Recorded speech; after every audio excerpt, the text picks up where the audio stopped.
to class. Today, we will be covering SPF, sun protection factor.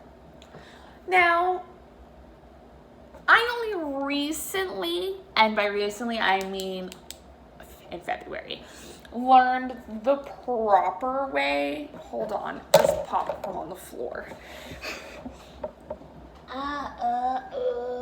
Okay, I only recently learned. One more time.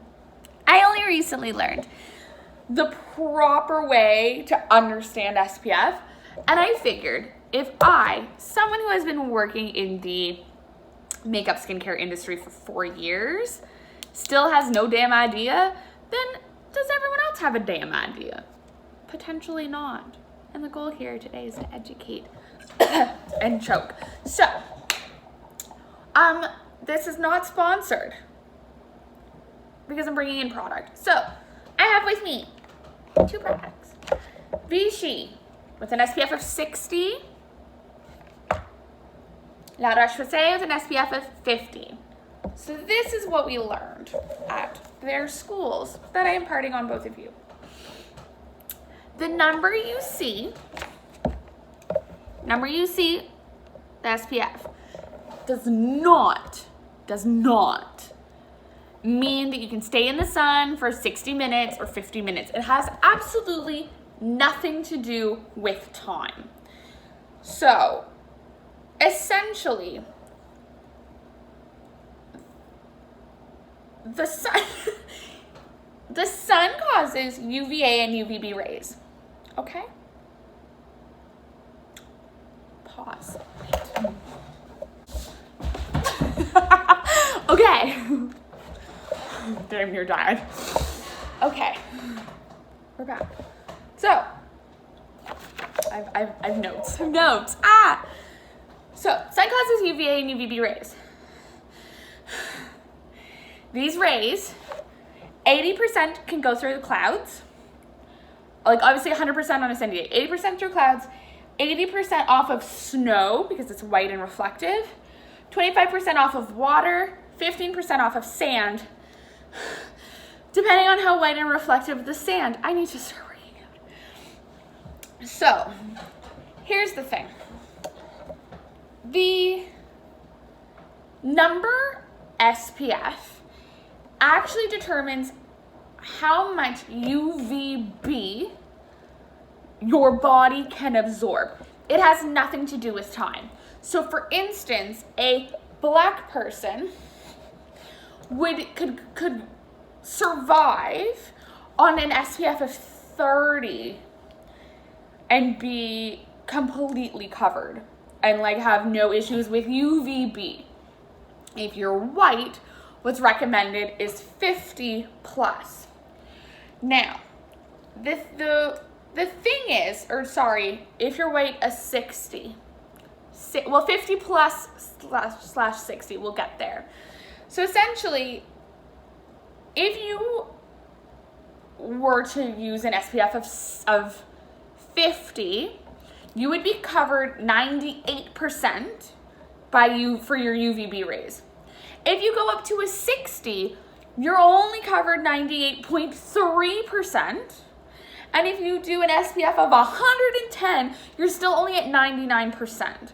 So really you have to take into account your skin tone and your melanocytes, the cells that make you brown or white, and figure out what number you need. So the paler, the bigger the number. The browner, the smaller the number that you need in terms of SPF. Now, most sun rays, only 5% of your sun rays are UVB. So this number is only talking about 5% of the sun that you take in and on the daily, because remember, I said reflecting off snow. So what about UVA? Well, the only way to know that you are protected from UVA is this symbol here that says UVA and UVB. If you buy a sunscreen that's like a generic company and it just says SPF of 100, that's cool. But if it doesn't have the like CDC Is that what? Yes, Canadian CDA, sorry, the Canadian Dermatology Association's UVA UVB symbol, then it doesn't, you're not guaranteed UVA coverage. So you need to be looking for this circly boy over here.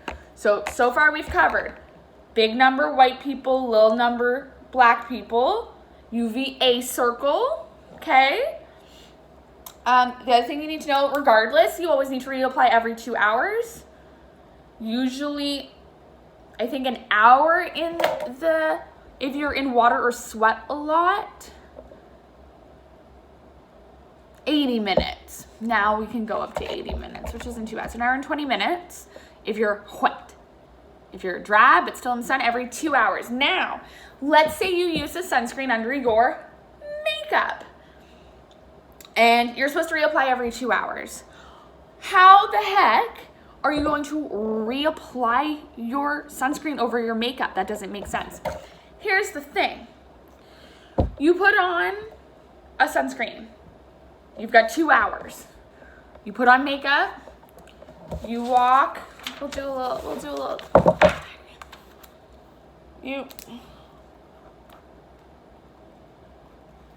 That's you. You're walking to work. The sun. But your walk is only 30 minutes. And then you're in your office for 5 hours and you take your lunch break outside. So while this is 5.5 hours since you've put it on, you've only been in the sun for 30 minutes. So you still have an hour and a half of wear in your coverage. It's not from the moment you start. It's from literally how much it absorbs of the sun rays. Last but not least, in the sun care masterclass, a lot of people lately have been just asking so many questions about mineral versus non-mineral. Now here's the thing.